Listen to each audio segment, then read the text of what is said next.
नमस्कार। अस्पताल तक जाती नदी दो बारिशों के बीच कितना बड़ा हो जाता है। राजेंद्र धोरपकर।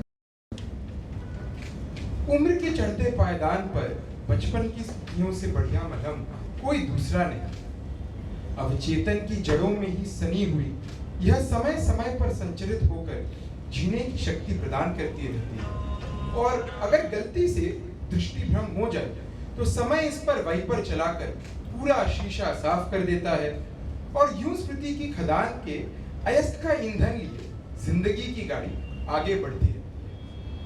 इस यात्रा में रह रहकर बहुत कचोटता है मन, और कचोट की पकड़ से बाहर आने के लिए जाने अनजाने उन लम्हों को अवचेतन से चेतन में बार बार ले आने की कोशिश करता रहता हूँ। बचपन की मिश्री और हलवे भी थोड़े चख लेता हूँ। जिंदगी फिर से ताजा तरीन लगने लगी। बचपन की यादें अब भी चमकदार, पारदर्शी और यूं कहूं डावकी की उमरगोट नदी की तरह बिल्कुल साफ है, और यहाँ स्मृतियां दृश्यों को जस का दस दर्ज कर रही हैं।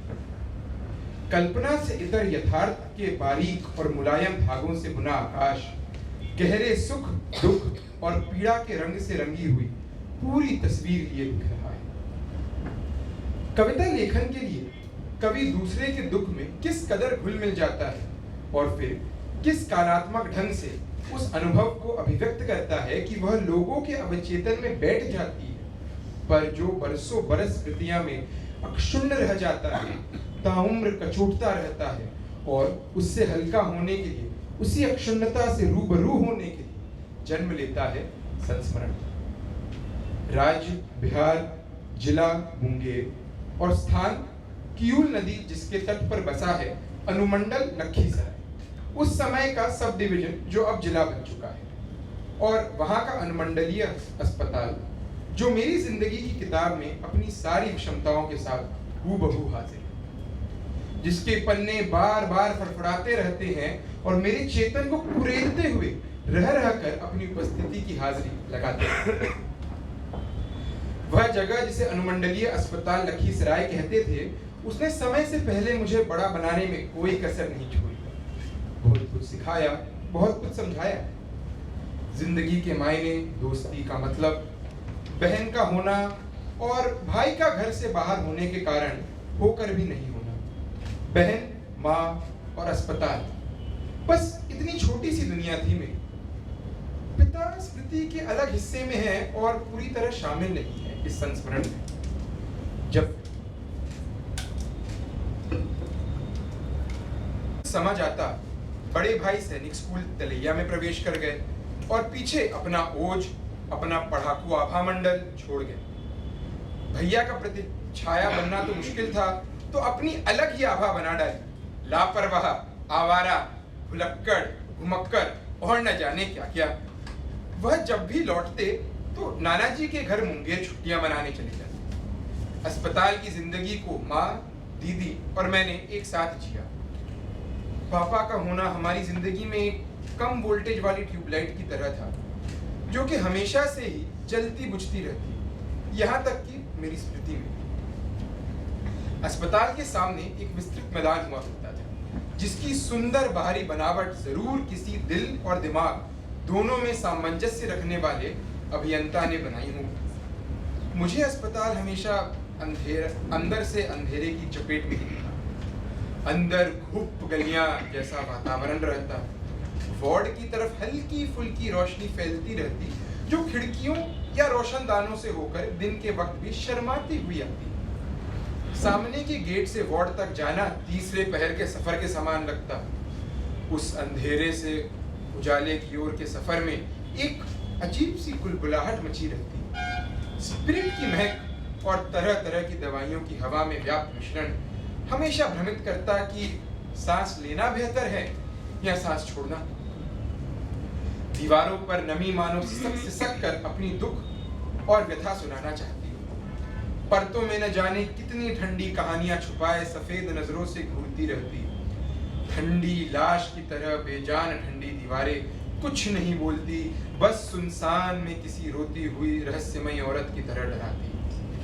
बारिश के दिनों में अंधेरा और बारिश की बौछार मिलकर साथ साथ वार्ड के गलियारों में छप छप के खेल खेलती, और यूं अंधेरे का वह माहौल और नमी की चिपचिपाहट जिंदगी का नमकीन हिस्सा बनी। कुल मिलाकर हम बच्चों के लिए यह एक पूरा रहस्यमय संसार था, जिसमें हमारा बचपन तप रहा था, पक रहा था। स्टाफ क्वार्टर के नाम पर अस्पताल के ही कुछ हिस्से को कर्मचारियों ने घर रखा था। सिर्फ प्रभारी जिला चिकित्सक को अलग से बंगला मिला हुआ था, वह भी झूले के साथ, और वह झूला मेरी नजरों में हमेशा से झूलता रहा। झूले पर बैठकर अंगूर खाता हुआ उनका लड़का अपनी संपन्नता के दर्पण में हमारे अस्तित्व को बौना बनाते हुए चढ़ाता नजर आता। अंगूर उन दिनों हमारे लिए ज्यादा खट्टे होते थे, स्मृति में जिसकी खटास आज भी मेरे मीठी जिंदगी का रस बिगाड़ देती। उन दिनों निरोध निशुल्क बांटा जाता था। बांटने के लिए शायद कोई नियमित संख्या माने की कोटा भी निर्धारित की गई होगी, जिसे पूरा करना निहायत ही अनिवार्य रहा होगा। इसलिए पेपर की भरपाई के साथ कई बार पूरा का पूरा पैकेट ही मैदान में फेंका मिल जाता। हम बच्चों के लिए तो वो फ्री का गुब्बारा था, जो मैदान पर घास को छूते ही फट जाता। हम इसकी असल उपयोगिता से पूरी तरह अनभिज्ञ थे।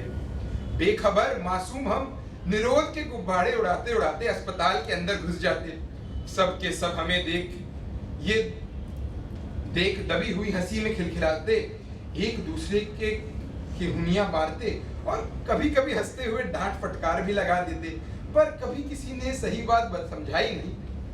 कई बार तो गुब्बारा फुलाते फुलाते ही फट जाता और एक अजीब सा पाउडर चेहरे पर चिपक जाता, और हम वही शक्ल लिए अगले गुब्बारे की चाह में कंपाउंडर चाचा के पास जाकर जिद करने लगते कि हमें निरोध गुब्बारा चाहिए। चाचा इधर उधर देखते, हमसे नजरें बचाते छिपाते हुए चुपके से हमें हमारा गुब्बारा देते। ऐसी कई जानी अनजानी शरारतों से भरा हमारा बचपन अपने ही सलीके से गुजर रहा था।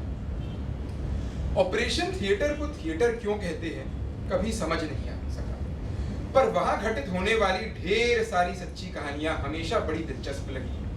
ऑपरेशन थिएटर के ठीक पीछे हमारा छोटा सा हथियाया हुआ घर था। ऑपरेशन थिएटर की खिड़की हमारे घर की ओर खुलती थी। ऑपरेशन के दौरान अक्सर हम अपनी दीदियां के साथ खिड़की के भीतर झांकते रहते, और कई बार दृश्य भी ऐसे होते जो साधारण बालक के मस्तिष्क में कौतूहल और भय दोनों एक साथ भरे।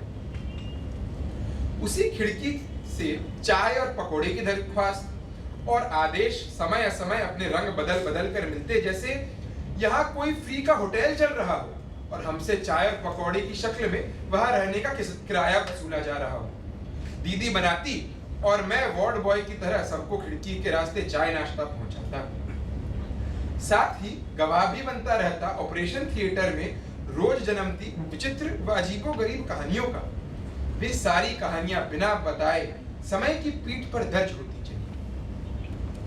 कुछ गुदगुदाने वाली रोचक घटनाएं भी घटती रहती है, जैसे एक दिन एक बूढ़ी अम्मा की सांस अटक गई। पता चला कि पेट दुगना फूल गया। 70 साल की अम्मा अंतिम सांस के लिए तड़प रही है। देर रात का समय होगा, सुपर इमरजेंसी वाला माहौल, क्योंकि यह हसनपुर के किसी धनाढ्य दबंग के घर के केस बताया गया था।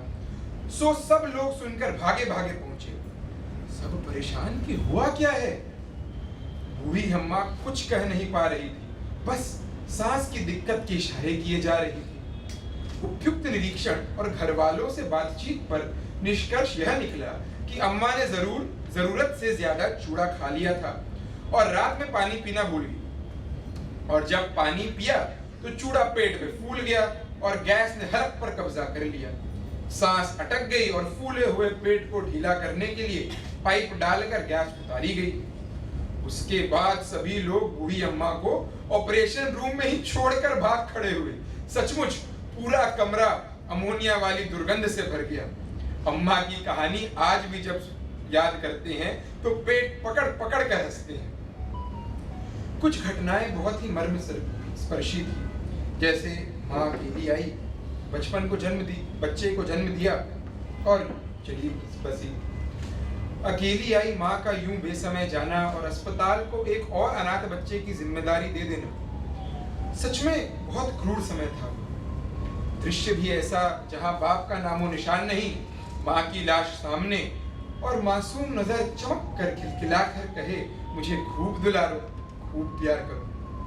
लाश को देखकर आंखों में आंसू और नौनिहाल को देख मुस्कान भगजोगनी की तरह चेहरे पर आती जाती रहती। ऐसे असमंजस भरे क्षण बहुतरे होते। हम में से ही कोई उस बच्चे को रूई से दूध पिलाता होता तो कोई लोरी सुनाता। कानूनी प्रक्रिया को जगने में समय लगता है, इसलिए प्रशासन की नींद टूटने तक बच्चों को जिंदा रखने की प्राथमिकता रहती थी। कुछ घटनाएं ऐसी भी थी जिसमें ममता और वात्सल्य की इतर क्रूरता की कोई सीमा नहीं। जैसे बच्चे को जन्म देते ही कुछ घंटों में प्रसूता का रफूचक्कर हो जाना। प्रश्न उठता कि अब इस लावारिस को कौन देखेगा।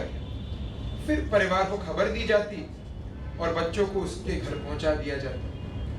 कभी कभी परिवार ही माँ और बच्चों को दोनों को छोड़ भाग जाता, कहता तीसरी बच्ची हुई है, अब इस कर्मजली को कौन ले जाएगा। हम सब मिलकर उसे कुछ दिन अपने आप साथ रखते, फिर न जाने वो दोनों कहाँ गुम हो जाते। एक बार तो बच्चे की शक्ल बहुत ही भयानक निकली तो लोगों ने उसे राक्षसी का अवतार मान लिया और उसे मार डालने की साजिश तक रची। इन किस्सों की अपनी श्रृंखला है, इसे केंद्र बिंदु बनाकर लिखना शुरू कर दूं तो अलग से पूरी किताब रचनी पड़ेगी। धन्यवाद।